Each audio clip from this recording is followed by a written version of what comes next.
اور عجیب خبروں پر۔ ڈچ کوک کو اپنے دوستوں کے لیے تیار کردہ بھنگ کیک تیار کرنا مہنگا پڑ گیا۔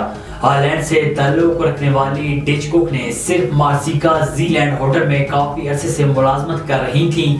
رواں برس جب ریٹائرمنٹ سے قبل ان کا آخری دن تھا تو انہوں نے اس موقع کو یادگار بنانے کے لیے بھنگ ملا کیک تیار کیا تاکہ اپنے پرانے ساتھیوں کو سرپرائز دیا جائے۔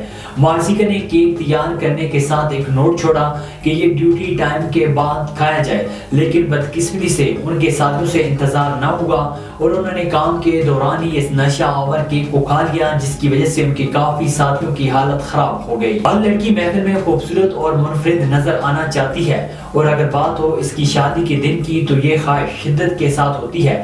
سعودی عرب سے تعلق رکھنے والے دلہن نے اپنی اس خواہش کو عملی جامہ پہنانے کے لیے مہمان خواتین سے انوکھی فرمائش کر دی۔ غیر ملکی میڈیا کے مطابق سعودی عرب میں چند روز بعد دلہن بننے والی ایک خوبصورت لڑکی نے اپنے شادی کے دن مدعو تمام خواتین سے درخواست کی ہے کہ اس کی شادی کے روز کوئی بھی خاتون سفید لباس نہ پہنے۔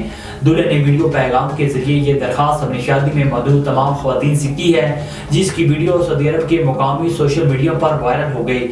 دلہن نے اپنے پیغام میں کہا ہے کہ میں چاہتی ہوں کہ میری شادی کے موقع پر کوئی بھی سفید جوڑا زیب تن نہ کرے، سفید جوڑا صرف میرا ہوگا۔ میں نہیں چاہتی کہ شادی کے موقع پر کوئی اور خاتون سفید رنگ کے علوسی طرز کے لباس میں نظر آئے۔ آسٹریلیا میں ایک خاتون کو گھر میں عجیب و غریب نظر آنے والی شے نے خوف میں مبتلا کر دیا، جس کے بعد اس نے تصاویر بنا کر اس شے کی اصل شناخت جاننے کے لیے سوشل میڈیا پر اپلوڈ کر دی۔ غیر ملکی میڈیا رپورٹس کے مطابق یہ واقعہ میلبرن کی رہائشی خاتون کے ساتھ پیش آیا۔ ہینیا اپنی دوست کے گھر موجود تھی جہاں اس کی عجیب و غریب دکھنے والی شے پر نظر پڑی۔